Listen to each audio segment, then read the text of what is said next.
Bayangkan, suatu malam, kamu pulang melewati jalan sepi.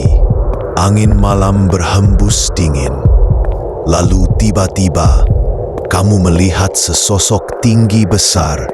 Kepalanya tidak ada dan dia membawa kepalanya sendiri di tangan kirinya. Konon, hantu ini hanya muncul di satu tempat di Jakarta, Taman Jeruk Purut. Dan yang lebih menyeramkan, katanya ia hanya akan mengikuti orang yang berjalan ganjil, sendirian atau berjumlah ganjil. Inilah kisah nyata tentang hantu jeruk purut. Hantu jeruk purut adalah salah satu urban legend paling terkenal di Indonesia. Sosoknya digambarkan sebagai seorang pastor tanpa kepala, berjalan sendirian sambil membawa kepalanya sendiri. Banyak yang percaya arwah ini adalah roh seorang pastor asing yang makamnya salah dipindahkan. Ia meninggal di zaman kolonial dan kini arwahnya gentayangan mencari kuburan yang sebenarnya. Cerita ini sudah begitu populer hingga pernah diangkat menjadi film horor Indonesia, dan banyak orang yang penasaran lalu mencoba membuktikannya langsung. Tapi yang mereka temukan justru bukan sekadar cerita. Beberapa remaja pernah melakukan uji nyali di TPU Jeruk Purut. Malam itu mereka datang bertiga. Ingat, jumlah ganjil. Awalnya mereka hanya ingin sekadar membuktikan apakah benar hantu pastor tanpa kepala itu nyata. Mereka menyalakan kamera, berjalan pelan melewati jalan setapak, dan suasana mulai terasa aneh. Lampu-lampu di sekitar makam berkelip. Angin berhembus sangat dingin. Padahal malam itu langit cerah.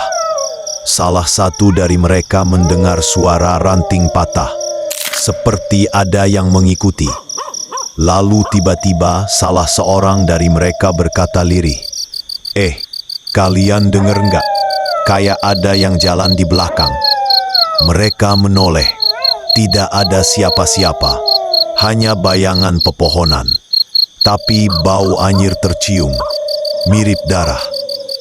Dan di ujung jalan, samar-samar terlihat sosok tinggi besar. Bajunya lusuh, seperti jubah panjang. Tapi yang membuat mereka gemetar, sosok itu tidak punya kepala. Kepalanya ia pegang sendiri di tangan kiri. Seketika mereka panik. Salah satu berlari, dua lainnya mencoba mengikuti. Tapi kamera mereka tetap merekam sesuatu.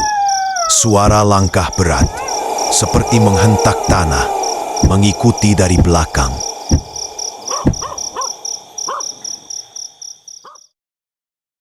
Kabarnya, rekaman itu masih ada. Suara desah napas berat, langkah kaki, dan suara seperti orang berdoa dalam bahasa asing. Mereka tidak berani memutarnya lama-lama. Dan sejak malam itu, ketiga remaja itu selalu diganggu mimpi buruk. Satu orang mengaku melihat sosok pastor itu berdiri di pojok kamarnya. Satu lagi sering mendengar suara lonceng gereja di tengah malam. Mereka akhirnya meminta pertolongan seorang ustadz untuk membersihkan rumah mereka. Dan ustadz itu hanya berkata singkat, "Kalian tidak seharusnya memanggil sesuatu yang bukan untuk kalian. Roh itu masih mencari ketenangan, dan kalian mengganggunya." Tapi yang lebih menyeramkan, seorang penjaga makam Jeruk Purut juga pernah bersaksi. Ia melihat sosok tanpa kepala itu berjalan ke arah gerbang. Anehnya, setiap kali ia mencoba mendekat, sosok itu menghilang. tapi meninggalkan bau anyir yang sangat menusuk. Beberapa pengunjung juga mengaku kalau berjalan sendirian, mereka sering merasa diikuti. Dan ketika menoleh, hanya ada bayangan tinggi besar tanpa kepala.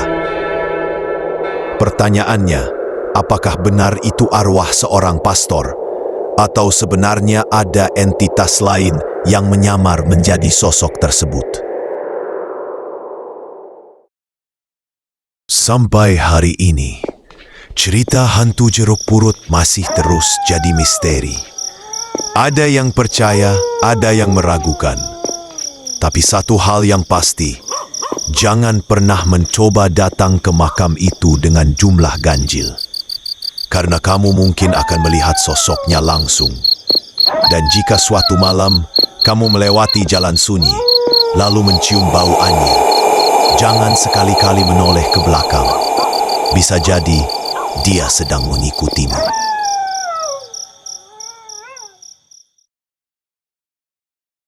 Kalau kamu suka video seperti ini, jangan lupa like, subscribe, dan lonceng notifikasinya. Karena di balik dunia nyata, ada yang tetap hidup di dunia tak kasat mata.